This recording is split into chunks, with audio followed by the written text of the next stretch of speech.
കുറവ് മതി, മണ്ണ് വേണ്ട. അപ്പോൾ നമുക്ക് ചകിരിക്കൊണ്ടും മരക്കരി ഉണ്ടെങ്കിൽ നമുക്ക് സുഖമായിട്ട് വളർത്താം. ചിലതിന് ഇതൊന്നും വേണ്ട, വെറുതെ ഹാങ് ചെയ്തിട്ടാൽ മതി. അപ്പോൾ അതാണ് ഈ ഓർക്കിഡിലേക്ക് മെയിനായിട്ട് കോൺസെൻട്രേറ്റ് ചെയ്യാനുള്ള കാരണം. ഗുഡ് മോർണിംഗ്, രജിത ബാലു ആണേ. നയനമനോഹരമായ കാഴ്ചകൾ കാണാനായിട്ട് ഇന്ന് നമ്മൾ മറ്റൊരു ലൊക്കേഷനിലേക്ക് പോവാണ്. അവിടുത്തെ കാഴ്ചകളും വിശേഷങ്ങളും ഒക്കെ നമുക്ക് അവിടെ ചെന്നിട്ട് കാണാം, കേൾക്കാം.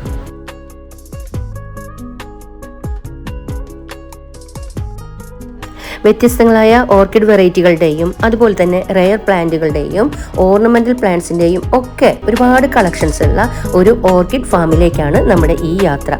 ഈ ലൊക്കേഷൻ വരുന്നത് തൃശ്ശൂർ ജില്ലയിലെ മണലൂർ ഗവൺമെന്റ് ഹൈസ്കൂളിന് സമീപത്തായിട്ടാണ്.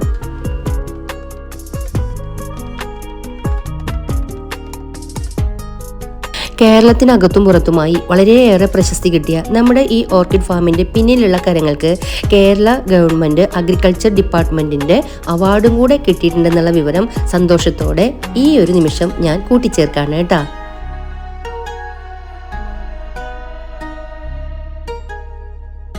അപ്പോഴേ ഇതാണ് നമ്മുടെ ലൊക്കേഷൻ ട്ടാ. നല്ല 4 കെട്ട് വീടാണ്. അതുപോലെ അതിന് ചുറ്റും നമുക്ക് എന്താ പറയുക, പഴമയും പുതുമയും ഒരുപോലെ ഇഴചേർന്ന് കിടക്കണ ഈ ഒരു പ്രദേശം ഉണ്ടല്ലോ, അവിടെ എത്തിയാൽ ഞാൻ പറയുന്ന ഫീലിംഗ് എന്താണെന്ന് നിങ്ങൾക്ക് മനസ്സിലാക്കാനായിട്ട് പറ്റുള്ളൂ. അപ്പോൾ നമ്മളിന്ന് അവിടെ എത്തിച്ചേർന്നിരിക്കുകയാണ്. ഇതാണ് നമ്മുടെ വർക്കി സാറിൻ്റെ പ്രിയതമ ആൻസി മാമിൻ്റെയും ഒരു ലോകം എന്ന് പറയുന്നത്. ലോകം എന്ന് പറഞ്ഞുകൂടാട്ടാ, പൂങ്കാവനമെന്നോ പാരഡൈസ് എന്നോ എന്താ പറയുക, അത് നമ്മുടെയൊക്കെ ഓരോരുത്തരുടെ യുക്തി അനുസരിച്ച് നമ്മളെങ്ങനെയാണ് അത് നമ്മുടെ മനസ്സിലേക്ക് ആ ഒരു കാഴ്ച വന്നത്, അതിന് നമുക്കെങ്ങനെയാണോ വർണ്ണിക്കാൻ പറ്റാവുന്ന ആ രീതിയിൽ നിങ്ങൾക്കൊക്കെ അത് മനസ്സിലാക്കാൻ പറ്റുമെന്ന് ഞാൻ വിചാരിക്കുകയാണ്. അപ്പോൾ ആ ഒരു ഓർക്കിഡ് ലോകത്തിലേക്ക്, അല്ലെങ്കിൽ എന്താ പറയുക, ഹവായ് ഓർക്കിഡ്സിലേക്ക് നമ്മൾ എത്തിച്ചേർന്നിരിക്കുകയാണ്.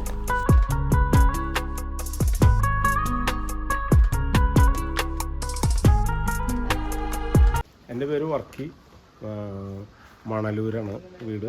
മണലൂർ ചാലിശ്ശേരി കുറ്റുകാരൻ എന്ന് പറയും. കുറച്ച് കാലമായിട്ട് ഈ ഓർക്കിഡ് വളർത്തുന്ന ഒരു ഇതുണ്ട്. അതൊരു നഴ്സറി സ്റ്റൈലിൽ നടക്കുന്നുണ്ട്. അത്യാവശ്യം സെയിലും ഉണ്ട്, അത് ഓൺലൈൻ സെയിലും ഉണ്ട്. എൻ്റെ കൂടെ തന്നെ എൻ്റെ വൈഫും ഇതേപോലെ ഇൻവോൾവ് ചെയ്യുന്നുണ്ട് കാര്യത്തിൽ. ഞങ്ങൾ രണ്ടാളും കൂടിയിട്ടാണ് അത് നടത്തുന്നത്. അധികം മെയിനായിട്ട് ഓർക്കിഡ്സാണ്. അതിൻ്റെ കൂടെ ബ്രോമിലിയാഡ്, ഫേണുകൾ, പിന്നെ അതേപോലെ ornamental kidney plant, pitcher plant, അങ്ങനത്തെ ചില വെറൈറ്റികൾ ആണ് മെയിനായിട്ട് ചെയ്യുന്നത്. അങ്ങനെയാണ് ഇപ്പോൾ ഇത് നടന്നു പോകുന്നത്. തരക്കേടില്ലാതെ നടന്നു പോകുന്നുണ്ട്. വലിയ ഓൺലൈൻ നന്നായിട്ട് പോകുന്നുണ്ട്. അപ്പോൾ നമ്മൾ എവിടേക്ക് വേണമെങ്കിൽ അത് അയച്ചു കൊടുക്കും. അതനുസരിച്ച് നമുക്ക് കസ്റ്റമേഴ്സ് ഉണ്ട്. ഇപ്പോൾ കുഴപ്പമില്ലാതെ. ഇവിടെ മെയിനായിട്ട് ഞാൻ ഓർക്കിഡാണ് ചെയ്യുന്നത്. അതിൽ ഓർക്കിഡിൽ കണ്ടമാനം വെറൈറ്റികളുണ്ട്. ഡെൻഡ്രോബിയം ആണ് മെയിൻ സ്റ്റാർട്ടിങ് വെറൈറ്റി. അത് കഴിഞ്ഞാൽ പിന്നെ Wanda, Mokara, terrestrial Wanda, basket Wanda, ഓൺസിഡി, അങ്ങനെ പല വെറൈറ്റികളുണ്ട്. അതിൽ ഡെൻഡ്രോബിയാണ് എല്ലാവർക്കും ചെയ്യാനും സൗകര്യമായിട്ട് ചെയ്യാനുള്ള പ്ലാന്റ്. അതാകുമ്പോൾ ഭയങ്കര കെയറൊന്നും വേണ്ട. ഒരു 1-2 അല്ലെങ്കിൽ 2 ദിവസം കൂടുമ്പോൾ നനയ്ക്കുക, പിന്നെ വളം സ്പ്രേ ചെയ്ത് കൊടുക്കുക. അത് 19-19-19 അല്ലെങ്കിൽ ജൈവവളം കിട്ടുമെങ്കിൽ പശുമൂത്രം അങ്ങനത്തെയൊക്കെ ഡൈല്യൂട്ട് ചെയ്തിട്ട് അതടിക്കാം. അപ്പോൾ അത് ഗ്രോത്തിന് നന്നായിട്ട് എഫക്റ്റ് ചെയ്യും. അതേപോലെ തന്നെ ഫ്ലവറിങ്ങിനാകുമ്പോൾ നമ്മൾ NPK തന്നെ സ്പ്രേ ചെയ്യുകയായിരിക്കും നല്ലത്. അതാകുമ്പോൾ പിന്നെ ഫ്ലവർ ബൂസ്റ്റിങ് ഉള്ള റേഷ്യോയിലുള്ളതുണ്ട്. 13-27-27 അല്ലെങ്കിൽ 19-0-52-34 അങ്ങനെ പല കോമ്പിനേഷനിലുള്ളതുണ്ട്.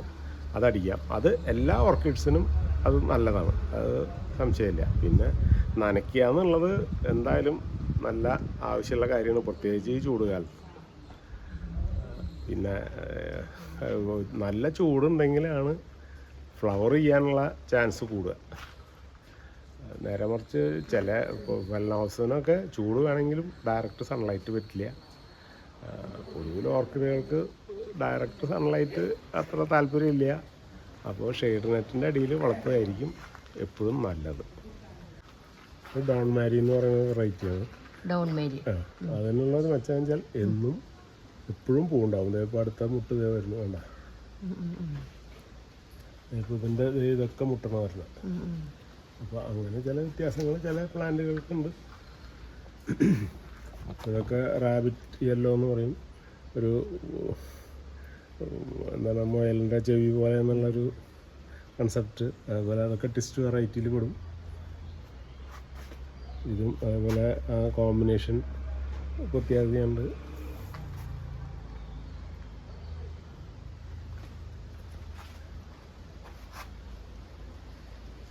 അതൊക്കെ ടിസ്റ്റ് വെറൈറ്റിയാണ്. ആൻറ്റിലോപ്പ് എന്ന് പറയും. ഇതും അത് തന്നെയാണ് ആൻറ്റിലോപ്പ്. ഇതും ആൻറ്റിലോപ്പിൽ വരും. ഇത് ലൊവേന എന്ന് പറയും. ഇതിൻ്റെ പ്രത്യേകത എല്ലാ ലീഫിൻ്റെ ഇടയിൽ നിന്നും ഫ്ലവർ വരും. ലൊവേന. അസുഖങ്ങളൊക്കെ എങ്ങനെ ഇവർക്ക്? അസുഖങ്ങൾ പൊതുവിൽ നമ്മൾ വൃത്തിയായിട്ട് കൊണ്ടു നടക്കുകയാണെങ്കിൽ അസുഖങ്ങൾ കുറവാണ്. പിന്നെയുള്ളത് ഈ മുട്ട് കുത്തി പോകുക എന്നുള്ളതാണ്. മുട്ടിന് കേട് വരിക എന്നുള്ളതാണ്. അതിന് നമ്മളൊരു മരുന്നടിക്കും. ആഴ്ചയിലൊരിക്കൽ വൈകുന്നേരം ഒരു 5 മണി കഴിഞ്ഞാൽ ആ ഒരു മരുന്നടിക്കും. അടിച്ചു കഴിഞ്ഞാൽ ഇപ്പോൾ കുഴപ്പമൊന്നുമില്ല. ഇപ്പോൾ അത് വേറെ കുഴപ്പമാണ്. മറ്റേതെന്ന് വെച്ചാൽ മുട്ടുണ്ടാവും, അത് കുത്തി പോകും. അത് നമ്മൾ അറിയില്ല. വളരെ ചെറിയ മുട്ടായിരുന്നപ്പോൾ തന്നെ ഈ പ്രാണികൾ വന്നതിൽ മുട്ടയിട്ട് പോകും. അത് മുട്ട വലുതാവുന്നതനുസരിച്ച് ഈ പ്രാണിയുടെ മുട്ട വിരിഞ്ഞു അവർ അതിൻ്റെ ഉള്ളിൽ നിന്നിട്ട് തിന്നു തുടങ്ങും. അപ്പോൾ പിന്നെ ആ മുട്ട് ശരിയാവില്ല. ഇതൊക്കെ ടിസ്റ്റ് വെറൈറ്റിയാണ്. ഇതിപ്പോൾ വിരിഞ്ഞിട്ട് എനിക്ക് തോന്നുന്നത് ഒരു 2-3 മാസം ഉണ്ടാവും. 6 കൊലയുണ്ട് ഇതിൽ. ഇപ്പോഴും മുട്ടുണ്ട്. ആ, ഇതൊരു 3 1, 2, 3, 4, 5, 6, 7, 8 എണ്ണമാണ് ഒരെണ്ണത്തിന് മുമ്പ്. ഒറ്റ പ്ലാന്റ്. ഇനിയും വിരിഞ്ഞുകൊണ്ടിരിക്കുക. അതുപോലെ ഇതും അതുപോലെ നല്ല ആൻറ്റിലോപ്പ് വെറൈറ്റിയിൽ പെട്ടാണ്. അതൊക്കെ പിന്നെ ഫ്ലവറിൻ്റെ വലിപ്പത്തിൻ്റെ പ്രത്യേകതയാണ്.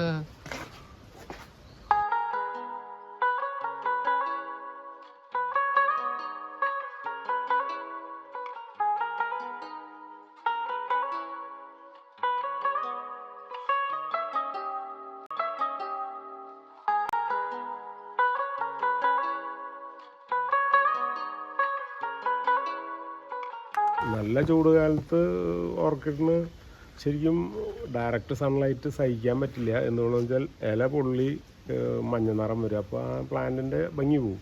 അപ്പോൾ അതിന് നമ്മൾ വെയിൽ ഷെയ്ഡ് നെറ്റ് വെച്ച് ക്രമീകരിക്കുക എന്നുള്ളതാണ്. അത് ഒരു ഷെയ്ഡ് നെറ്റ് വരാണ്ട് വരണമെങ്കിൽ അതിൻ്റെ മുകളിൽ കൂടെ വേറെ ഷെയ്ഡ് നെറ്റ് ഇടുക. പിന്നെ ഡെയിലി 2 നേരം നനയ്ക്കുക. അതതിന് ചെയ്യാൻ പറ്റുള്ളൂ. അല്ലാതെ വേറെ നമുക്ക് അതിലൊരു സൂത്രപ്പണി എൻ്റെ അറിവിലില്ല. പലരും പലതും പറയും. പക്ഷേ എൻ്റെ എക്സ്പീരിയൻസ് ഇപ്പോൾ ഇത് ഈ നിൽക്കുന്നത് മുഴുവൻ നമ്മൾ സിംഗിൾ ഷെയ്ഡ് നെറ്റാണ്. 50% ഷെയ്ഡ് നെറ്റാണ് ഇട്ടിരിക്കുന്നത്. അത് ഇട്ട് കഴിഞ്ഞാൽ ചൂട് ഭയങ്കരമായിട്ട് കൂടുകയാണെങ്കിൽ മുകളിലൊരു ഷീറ്റും കൂടി ഞാൻ വലിച്ച് കെട്ടും. അതാവശ്യം കഴിഞ്ഞാൽ ഇപ്പോൾ മാറ്റും. അതാണ് ചെയ്യുന്നത്. ഇതിപ്പോൾ ഒരുവിധം കുഴപ്പമില്ലാണ്ട് നിൽക്കുന്നുണ്ട്. ഡയറക്റ്റ് സൺലൈറ്റ് എന്തായാലും ഞാൻ ഇഷ്ടപ്പെടുന്നില്ല. എന്നുവെച്ചാൽ ചെടിയുടെ ഭംഗി പോവും. അതുകൊണ്ടാണ് ചെടിക്ക് ഒരു മഞ്ഞ നിറം വരികയും ചെയ്യും. ആ ഗ്രോത്ത് പോവുകയും ചെയ്യും. പിന്നെ വേരിന് ഉണങ്ങാതിരിക്കാൻ നനയ്ക്കുക എന്നുള്ളത് തന്നെയാണ്.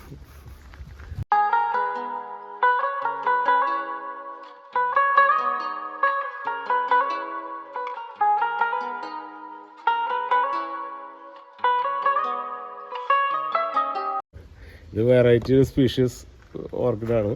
ഡെൻഡ്രോബിയം വെറൈറ്റിയിൽ പെട്ടതാണ്. കംപ്ലീറ്റ് ബഡ് വന്നിട്ടുള്ളതാണ്. വൺസ് ഇൻ ഇയറേ ഉണ്ടാവുള്ളൂ. ഉണ്ടായി കഴിഞ്ഞാൽ ഒരു 2 ആഴ്ച 3 ആഴ്ച അത് പൂ നിൽക്കും. ഇതേപോലെ നമ്മൾ ഹാങ് ചെയ്തിട്ട് കണ്ടു.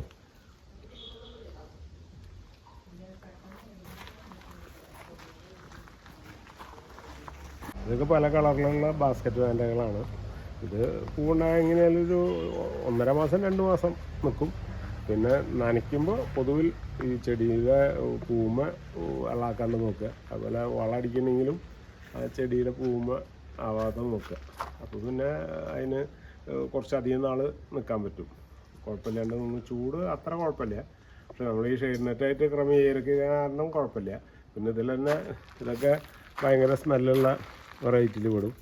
നല്ല സ്മെല്ലാണ് ഇതിന് ഈ വെറൈറ്റി. അതുപോലെ പലതും ഇതും സ്മെല്ലുള്ള വെറൈറ്റികളാണ്. ഇതിപ്പോൾ ഈ വാൻഡയ്ക്ക് 7 ബഡായിരുന്നു. ഇപ്പോൾ കൊഴിഞ്ഞു തുടങ്ങി. 7 ഒരുമിച്ച് ഉണ്ടായി നിൽക്കുമായിരുന്നു.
പ്രത്യേകത എന്ന് വെച്ചാൽ പൂക്കൾ എങ്ങനെയായാലും ഒരു 3-4 മാസം നിൽക്കും. നമ്മൾ ഒന്ന് ശ്രദ്ധിച്ചാൽ അത് വെള്ളമാക്കാതെ നോക്കുക, മരുന്നടിക്കുമ്പോൾ അമ്മിയാക്കാതെ നോക്കുക, വളമടിക്കുമ്പോൾ അമ്മിയാക്കാണ്ട് നിന്ന് 4 മാസം സുഖമായിട്ട് നിൽക്കും. അപ്പോൾ പിന്നെ നമുക്ക് കാലങ്ങളായിട്ട് ആ പൂവ് സ്ഥിരമായിട്ടുള്ള കാരണം അത് കൊണ്ടു കിടക്കാനൊരു എളുപ്പബുദ്ധിയുണ്ട്. പിന്നെ സ്ഥലം കുറവ് മതി, മണ്ണ് വേണ്ട. അപ്പോൾ നമുക്ക് ചകിരിത്തൊണ്ടും മരക്കരി ഉണ്ടെങ്കിൽ നമുക്ക് സുഖമായിട്ട് വളർത്താം. ചിലതിന് ഇതൊന്നും വേണ്ട, വെറുതെ ഹാങ് ചെയ്തിട്ടാൽ മതി. അപ്പോൾ അതാണ് ഈ ഓർക്കിഡിലേക്ക് മെയിനായിട്ട് കോൺസെൻട്രേറ്റ് ചെയ്യാനുള്ള കാരണം.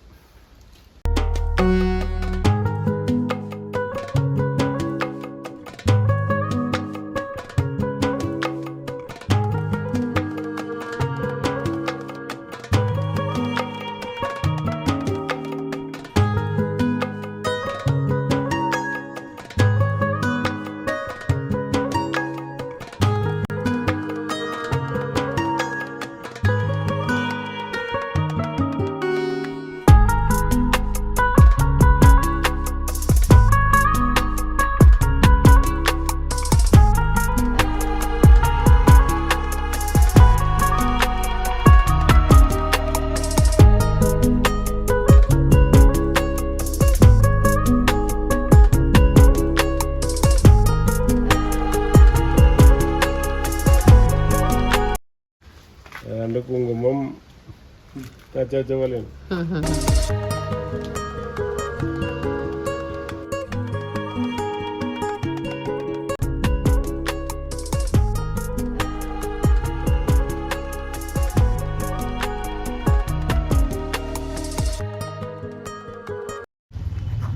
ഇതൊരു ഡെൻഡ്രോബിയത്തിൽ വെറൈറ്റി പെട്ടാണ്. പക്ഷേ ഫുൾ ടൈം ഇപ്പോൾ ഈ സ്റ്റമ്മിൽ നിന്ന് തന്നെ 1, 2, 3, 4 ഫ്ലവർ ബഡ് വന്നിട്ടുണ്ട്. അതേപോലെ എല്ലാം ഫുൾ ടൈം പൂവുണ്ടാവുകയും ചെയ്യും. പക്ഷെ ഇപ്പോൾ ഇത് പുതിയത് ഇത് ഞാൻ തപ്പിയിട്ട് ഇതുവരെ കിട്ടിയിട്ടില്ല, ഒരു പീസ് വരെ കിട്ടാനില്ല.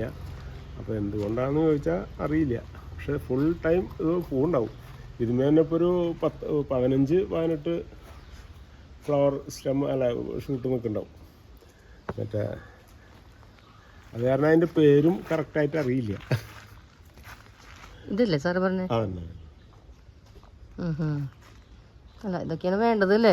എല്ലാ ടൈമിലും പൂവുണ്ടാവാന്ന് പറയുമ്പോ ഇപ്പൊ നോക്കിയാൽ മതി. ഇത് മുഴുവൻ പൂവുണ്ടായി കഴിഞ്ഞാണ്. അത് ഒരു മാസം ഗ്യാപ്പ് ഉണ്ടായിരുന്നു, കഴിയുമ്പോഴേക്കും പുതിയ ഇത് വന്നു. അപ്പൊ എല്ലാവരും പറയുന്നൊന്ന് സ്പ്ലിറ്റ് ചെയ്ത് വെക്കാൻ. ഞാൻ പറഞ്ഞ സ്പ്ലിറ്റ് ചെയ്യില്ല, സ്പ്ലിറ്റ് ചെയ്താൽ ചിലപ്പോ അതുകൂടി കഴിയും.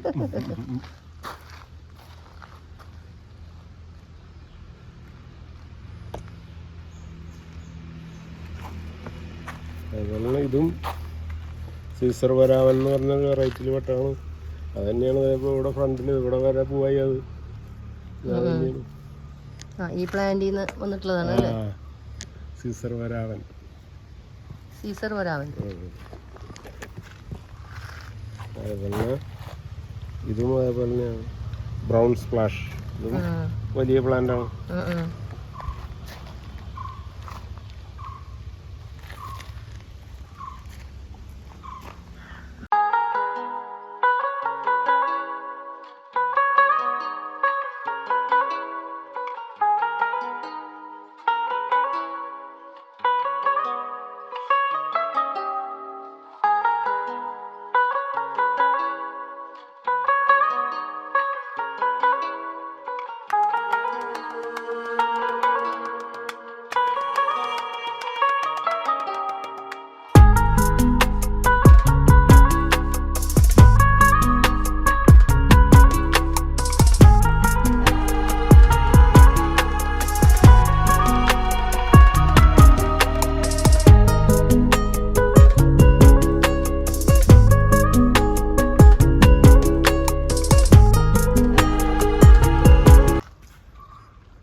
ഇതൊരു സ്പെഷ്യൽ വെറൈറ്റി ഡെൻഡ്രോബിയാണ്. പൊതുവിൽ ഇപ്പോൾ മാർക്കറ്റിൽ കണ്ടിട്ടില്ല. ചേസരി ഗോൾഡ് എന്നാണ് അതിൻ്റെ പേര്. ചേസരി ഗോൾഡ്. പക്ഷെ അതിപ്പോൾ ചോദിച്ചിട്ട് കുറച്ച് നാളായിട്ട് കിട്ടിയിട്ടില്ല.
ഫെലനോപ്സിസ്, വൈറ്റ് യെല്ലോ ലിപ്പ് എന്ന് പറയും. ഇതിനുള്ളൊരു മെച്ചമെന്ന് വെച്ചാൽ ഭയങ്കര വലിയ ഫ്ലവേഴ്സ് ആയിരിക്കും. പിന്നെ അതിൽ ഒന്നിലധികം സ്റ്റെമ്മുകൾ, ഫ്ലവർ ഷൂട്ടുകൾ വരും. അങ്ങനെ ഒരു മെച്ചമുണ്ട്. അതേപോലെ തന്നെ ഇതും ഫെലനോപ്സിസാണ്. ഇതൊക്കെ ഫെലനോപ്സിസിൽ വരും. ഇതിപ്പോൾ വല്ലാണ്ട് ചൂട് കൂടുമ്പോൾ നമ്മൾ ഷെയ്ഡ് നെറ്റ് ഒന്നും കൂടി ഇട്ട് കൊടുക്കും. അപ്പോൾ പിന്നെ അല്ലെങ്കിൽ മഞ്ഞ നിറം ഭയങ്കരമായിട്ട് ഫീൽ ചെയ്യും. ഇതൊക്കെ ഫെലനോപ്സിൽ വരും. ഇത് അത്യാവശ്യം സ്മെല്ലുള്ളൊരു വെറൈറ്റിയാണ്. രാവിലെയൊക്കെ നമ്മൾ ഷട്ടിലേക്ക് വരുമ്പോൾ നല്ല സ്മെല്ലായിരിക്കും, നല്ല. പിന്നെ അതിന് മൾട്ടിപ്പിൾ ഷൂട്ട് വരും, വേണ്ട പുതിയ ഷൂട്ട് വരുന്നു. അതേപോലെ തന്നെ ഇതിൽ നിന്ന് തന്നെ ബ്രാഞ്ചസ് വരും. അങ്ങനെ പ്രത്യേകതയുണ്ട് ഈ വെറൈറ്റിക്ക്. ഇതൊക്കെ വലിയ ഫ്ലവറിൻ്റെ ഫെലനോപ്സിൽ കമ്പാരേറ്റീവ്ലി മറ്റ് ഓർക്കിഡുകളെ വെച്ച് ഇവരെ കെയർ ചെയ്യാൻ ഇത്തിരി പ്രയാസമാണോ? വല്ലാണ്ട് നമ്മളൊന്ന് ശ്രദ്ധിച്ചാൽ മതി, വല്ലാണ്ട് വെള്ളം നനവ് പാടില്ല. അപ്പോൾ നമ്മളനുസരിച്ച് ആ പോട്ടിംഗ് മിക്സ്ചർ നനവുണ്ടെങ്കിൽ നനയ്ക്കണ്ട. അതുപോലെ ഒട്ടും ഡയറക്റ്റ് ചൂട് സഹിക്കില്ല. അപ്പോൾ അതും നമ്മൾ കൺട്രോൾ ചെയ്താൽ യാതൊരു കുഴപ്പമില്ല. പിന്നെ ഒരു 10-15 ദിവസം കൂടുമ്പോൾ ഒരു ഫംഗിസൈഡ് സ്പ്രേ ചെയ്യുക, അത്ര മാത്രമേ ഉള്ളൂ. അപ്പോൾ പിന്നെ രാവിലെ നനയ്ക്കുക. ഓർക്കിഡിന് എപ്പോഴും നല്ലത് രാവിലെ നനയ്ക്കുകയാണ്. വളവും രാവിലെ തന്നെ അടിക്കാം. മരുന്ന് ഈ മുട്ടിനുള്ള മരുന്നുകൾ അങ്ങനത്തെയൊക്കെ വൈകിട്ട് വെയിലാറി കഴിഞ്ഞിട്ട് അടിക്കുക എന്നുള്ളതാണ് എൻ്റെ പോളിസി. ഇനി പലരും പല ഇതായിട്ട് ചെയ്യാം.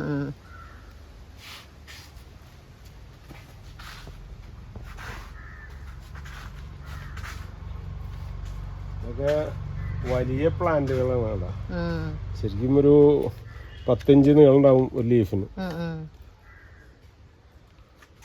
അതിൽ തന്നെ അതേപോലെ തന്നെ മിനിയേച്ചർ പ്ലാന്റുകളും വരുന്നുണ്ട്, ചെറിയ ലീഫായിട്ട്. അത് ഫ്ലവറും അതേപോലെ മിനിയേച്ചർ ആയിരിക്കും. പക്ഷെ അത് ബഞ്ചായിട്ടുണ്ടാവും, അതുപോലെ ബ്രാഞ്ചസും ഉണ്ടാവും. അതാണ് ആ മിനിയേച്ചറിനുള്ളൊരു മെച്ചം.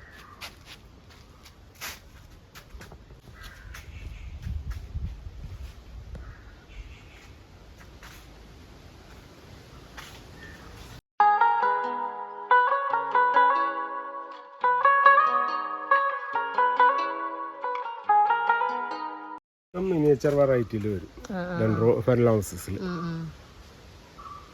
പക്ഷെ കുറച്ച് പ്രായമുള്ള പ്ലാന്റ് ആയതുകൊണ്ടാണ് ആ ലീഫിന് ഇത്ര വലിപ്പം, അല്ലെങ്കിൽ അത്ര വലിപ്പം ഉണ്ടാവില്ല.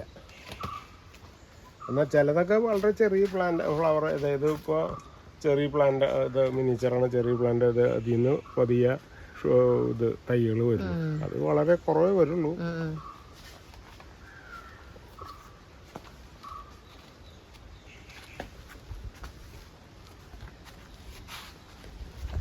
ഇതൊക്കെ ഇപ്പോൾ ഇവിടുന്നേ ഫ്ലവർ തുടങ്ങിയതാണ്. ഇനി ബഡ് ഉണ്ടാവും. അത് ചില വെറൈറ്റിക്കാണ് അങ്ങനെ കാലങ്ങളായിട്ട് ഇങ്ങനെ ആ ഫ്ലവർ ഷൂട്ട് ഇങ്ങനെ നീണ്ടു പോയി എപ്പോഴും ഓരോ ഫ്ലവറായിട്ട് വരും. അതെല്ലാ വെറൈറ്റി അങ്ങനെ ആയിരിക്കില്ല. അതുപോലെ ഇതും ഇതേപോലെ പ്രത്യേകത ചെയ്താൽ ഇങ്ങനെ ബ്രാഞ്ചസ് ഭയങ്കരമായിട്ട് വരും.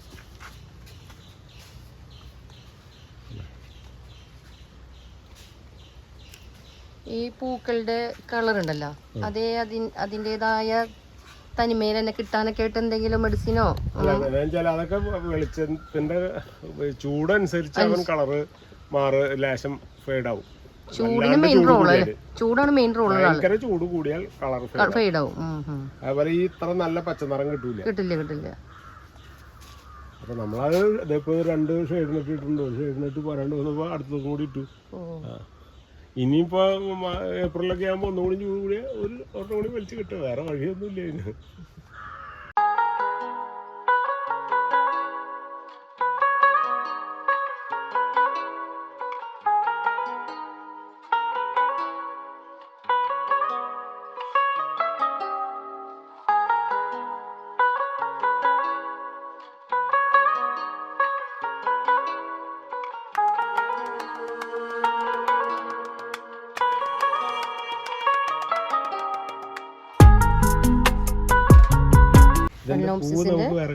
സ്പീഷീസ് വെറൈറ്റി എന്ന് പറയും.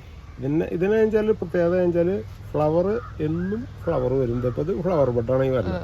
വന്നു കഴിഞ്ഞാൽ ഓരോ പൂവായിട്ട് നമുക്ക് കാലങ്ങൾ നിൽക്കും. ഒരു കൊല്ലമൊക്കെ ചിലപ്പോൾ ഒരു സ്റ്റമ്മിൽ നിന്ന് ഓരോ പൂവെന്ന് പറഞ്ഞ് നിൽക്കും. വില മറ്റേതിനെ അപേക്ഷിച്ച് ഡബിൾ വരും. പക്ഷെ ഇതാണ് ഒരു പ്രത്യേകത. ഇതിൻ്റെ ഫ്ലവറുള്ള പ്ലാന്റ് ഞാൻ കാണിച്ചു തരാം. ഇതിപ്പോൾ ഇവിടുന്ന് ഫ്ലവർ തുടങ്ങി.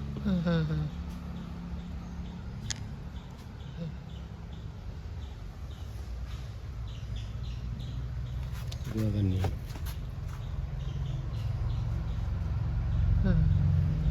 ഇതിൻ്റെ ഡിഫറെൻറ്റ് വെറൈറ്റീസ് നമ്മളതിലുണ്ട്.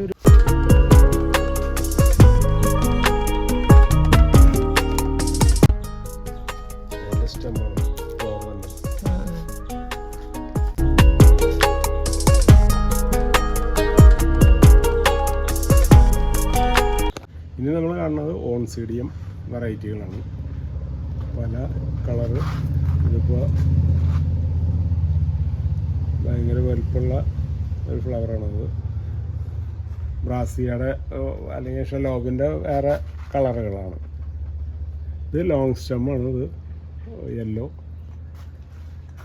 മാരിത്ത് എന്ന് പറയും ഇതിൻ്റെ ഫ്ലവർ. ഇതൊക്കെ മാരിത്തിൽ പെടും. അതുതന്നെ അത് ഷലോബിൽ പെടും. ഷലോബ് എന്ന് പറയുന്ന ഓൺസിഡിയാണ്. ഇത് മുഴുവൻ ലോങ് സ്റ്റെമ്മ് സ്പേസ് ലാറ്റ് എന്ന് പറയും. സ്പേസ് ലാറ്റ് എന്നാണ് അതിൻ്റെ പേര്. പല പേരുകളും പലരും അങ്ങോട്ടും ഇങ്ങോട്ടും കുറേശ്ശെ മാറ്റി പറയും. ഇത് ക്ലിയോ പ്രൈഡ് എന്നാണ് ഇതിൻ്റെ പേര്. പ്രൈഡ്. ഇതൊക്കെ സ്റ്റെമ്മ അല്ല ബഡായിട്ട് നിൽക്കണ. ഡാൻസിംഗ് ഗേൾ എന്ന് പറഞ്ഞത് ഡാൻസിംഗ് സ്പേസ് ലാറ്റ് എന്ന് പറയും. ഈ കണ്ടത് മുഴുവൻ ഇപ്പോൾ നമ്മൾ കണ്ടത് മുഴുവൻ സ്പേസ് ലാറ്റ് തന്നെയാണ്. സ്പേസ് ലാറ്റ് ഓൺസീഡിയം അല്ലെങ്കിൽ ഡാൻസിംഗ് ഗേളാണ്.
പാരറ്റ് പ്ലാന്റ് എന്നാണ് അതിന് പറയുക. എന്നുവെച്ചാൽ അതിൻ്റെ ഒരു മോഡൽ കണ്ട കാർണിവോറസ് അല്ലെങ്കിൽ pitcher plant. Parrot pitcher plant എന്ന ഒരു ടൈപ്പാണ്. അതേപോലെ തന്നെ ഇതൊക്കെ പിക്ചർ പ്ലാന്റുകൾ അല്ല. ഇതിൽ വെള്ളം നിറയ്ക്കണം. വെള്ളം നിറച്ചിട്ടില്ലെങ്കിൽ ഉണങ്ങും. ഇതിന് വെള്ളം മാത്രമേ ഉള്ളൂ, വളമില്ല. ശരിക്കും ഇതിനൊരു ഷേപ്പും കൂടെ പറയാം കേട്ടാ. നമ്മുടെ മഗ്ഗിന്റെ ഒരു കിഡ്നി പിന്നെ കിഡ്നി ട്രേ എന്നാണ് പറഞ്ഞിട്ട് ഹോസ്പിറ്റലില് വെള്ളം ഉണ്ട് അല്ലേ. ഇത് വെരിഗേറ്റഡ് ആണ് തന്നെ. ഇതിന് വെരിഗേഷൻ ഇല്ല, ഇത് വെരിഗേറ്റഡ് ആണ്. അതാണ് വ്യത്യാസം. ഇതിൽ വെള്ളം നിർത്തിയില്ലെങ്കിൽ ഇത് ഉണങ്ങും. പിന്നെ നല്ല തണലത്തിടണം. പിന്നെ ഫുള്ള് വെള്ളം നിറയെ നനയ്ക്കുക. ഇത് ബോട്ടിലിനും വെള്ളം ഉണ്ടാ? അതിൽ വെള്ളം നിർത്താൻ പറ്റില്ല. മീഡിയം നനഞ്ഞോണ്ടിരിക്കണം. അതിൽ ഈർപ്പുണ്ടായിക്കൊണ്ടിരിക്കണം. അതല്ല, നല്ല ഈർപ്പമാണ്.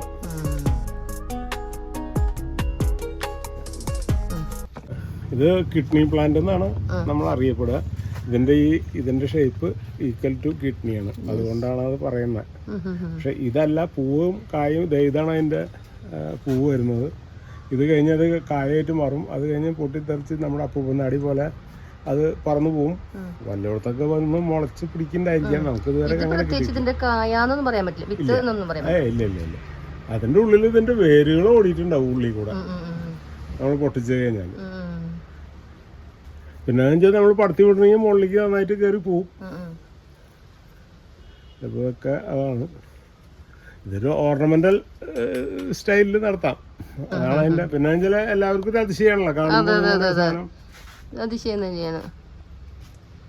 വേറെ വലിയ ട്രീറ്റ്മെന്റ് ഒന്നും വേണ്ട. വെള്ളം ഒന്ന് കൊടുത്താൽ മതി, എന്നും നനച്ചു പോയാൽ റെഡിയാവും.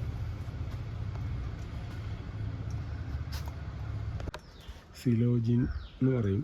ഇതിൻ്റെ ഫ്ലവറിൻ്റെ ഇതാണ് കാണുന്നത്. ഞാൻ എൻ്റെ ഫോട്ടോ ഇട്ട് തരാം. കൊല്ലത്തിലൊരിക്കൽ ഉണ്ടാവും, ഒരു 20 ദിവസം.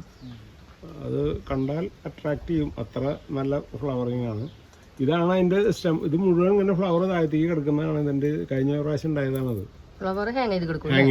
അതിൻ്റെ ഞാൻ ഫോട്ടോ ഞാൻ തരാം. ഭയങ്കര സ്മെല്ലായിരിക്കും. മലയാളത്തിൽ തന്നെ രുതിരമാല എന്ന് അങ്ങനെ എന്തോ പറയും.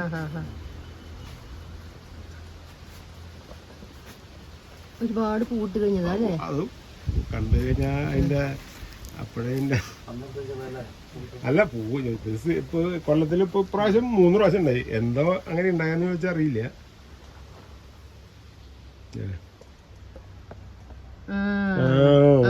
ഇതുണ്ടായത് ഞാൻ കാണിച്ചത്. ഇതുണ്ടായി നിൽക്കണത്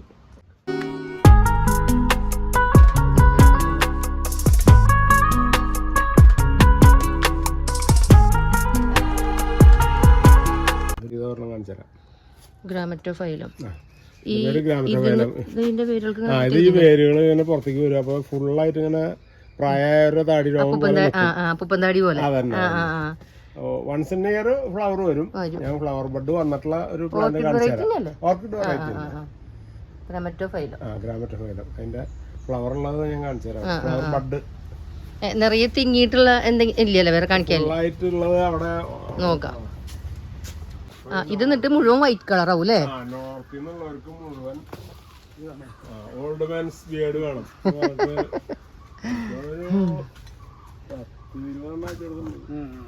ഓൾഡ് മാൻസ് ബിയർഡാണിത്.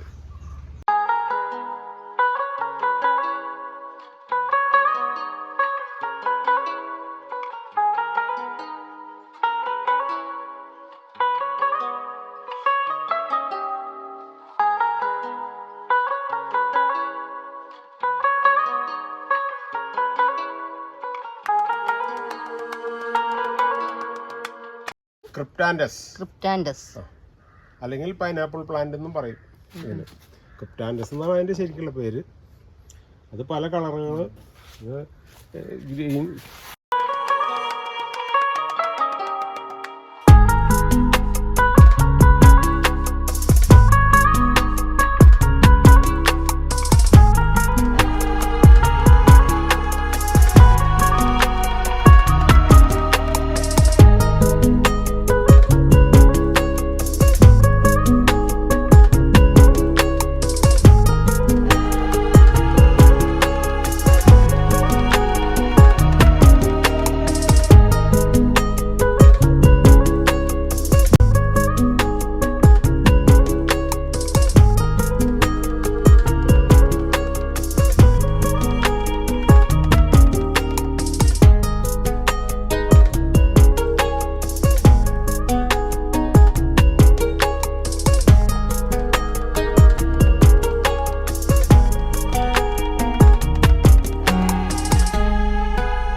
ഒന്നുകൊണ്ട് പേര് പറഞ്ഞു സാറേ? സ്റ്റാഗ് ഹോൺ ഫേൺ എന്ന് പറയും. സ്റ്റാഗ് ഹോൺ അല്ലേ? ഇതാല് മാന്റെ കൊമ്പെന്നുള്ള ഷേപ്പാണ് അത് പറയണത്. ഇതിൽ വിടില്ല.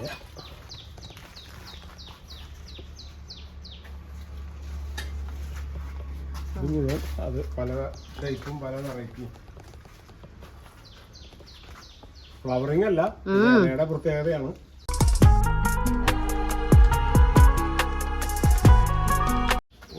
വലിയ മരത്തുമ്മയൊക്കെ വെച്ച് കെട്ടിയ ഭയങ്കരമായിട്ട് വലുതാവും. ഈ ലൈവ് പ്ലാന്റ് മരത്തുമ്മ.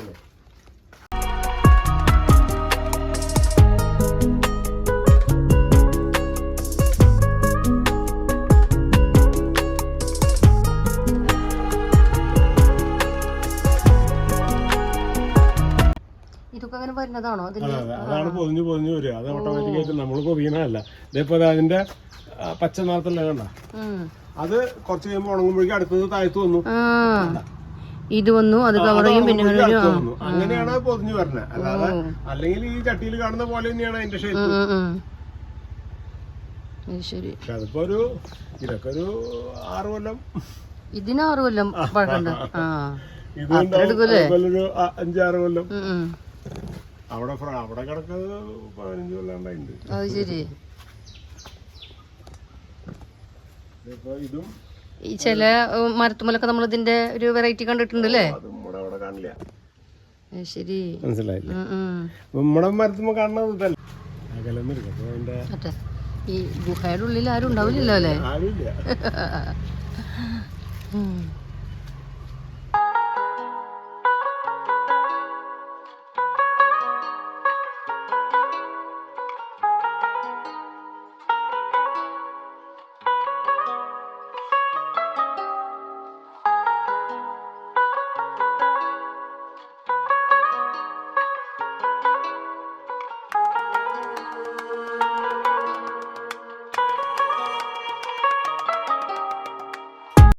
ഇതാണ് ശരിക്കും അതിന്റെ സ്പോറ്. പക്ഷെ അത് നമ്മള് മാന്തിട്ടുണ്ടാവില്ല.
ബ്രോമിലിയാഡ് ആണ് ഇതിന്റെ പേര്.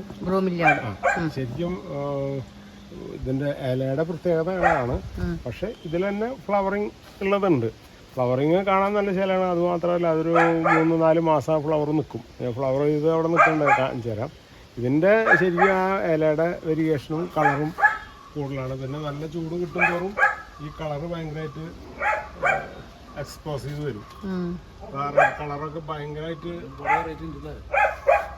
ഇതിന്റെ തന്നെ എത്ര വെറൈറ്റി ഉണ്ട് എണ്ണ നോക്കിയിട്ട്? 60 വെറൈറ്റി ഉണ്ടാവും, 60-ലധികം ഉണ്ടാവും. പിന്നെ ചിലതൊക്കെ ഇങ്ങനെ ആദ്യം കാണുന്നത് ഇൻട്രസ്റ്റ് എടുത്ത് പോകും ആൾക്കാർ. ഇതിപ്പോ 300 കൊണ്ടുവന്നതാണ്. ഇതൊക്കെ 120 ഈ വെറൈറ്റി. ഇതൊക്കെ ഇമ്പോർട്ട് ചെയ്ത് തന്നെ നമ്മുടെ അവിടുത്തെ അല്ലതൊന്നും അപ്പുറത്തുണ്ട് കേട്ടോ, അവിടെ ഉണ്ട്. ഇങ്ങനെ എല്ലാ ചെടികൾക്കും കൂമ്പിൽ വെള്ളം നിന്നാൽ ചീന്നാണ് പറയാ. നേരെ മറിച്ച് ഇവർക്കാന്ന് കൂമ്പിൽ വെള്ളം നിൽക്കണം. ഇപ്പൊ ഉദാഹരണം വെള്ളം വരണം എന്നുവെച്ചാൽ ഈ ഡെസേർട്ട് പ്ലാന്റ് ആയിരുന്നത് കൊണ്ട് അവർക്ക് വെള്ളം സ്റ്റോർ ചെയ്യാനുള്ള ഒരു ഉപാധി അതന്നെ. തട്ടായി മേലേക്ക് പോകൂലേ?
അപ്പോഴേ ഹവായിലെ വിശേഷങ്ങളൊക്കെ കേട്ടൂലോ കണ്ടൂലോ. എന്തായാലും വർക്കി സാറിൻ്റെ ഓൺ വോയിസ് ഉള്ളത് കൊണ്ട് ഞാൻ പിന്നെ കൂടുതലൊന്നും ഇതിൽ എൻ്റേതായ വർണ്ണനകളൊന്നും ഇട്ടിട്ടില്ല. കാരണം വർക്കി സാറിൻ്റെ ഓൺ വോയിസ് ഉണ്ട്. അതുപോലെ ഇത്രയും മനോഹരമായ കാഴ്ചകളുടെ ഇടയിൽ പിന്നെ വീണ്ടും ഒരു വോയിസ് വേണ്ടാന്ന് കരുതിയിട്ട് തന്നെയാണ് ഞാൻ മ്യൂസിക് ഇട്ടിട്ട് ബാക്കിയുള്ള ഭാഗങ്ങൾ കവർ ചെയ്തിട്ടുള്ളത്. അപ്പോഴേ എന്താ പറയുക, അവിടുന്ന് സത്യത്തിൽ പോരാൻ നമുക്ക് തോന്നില്ല കേട്ടോ.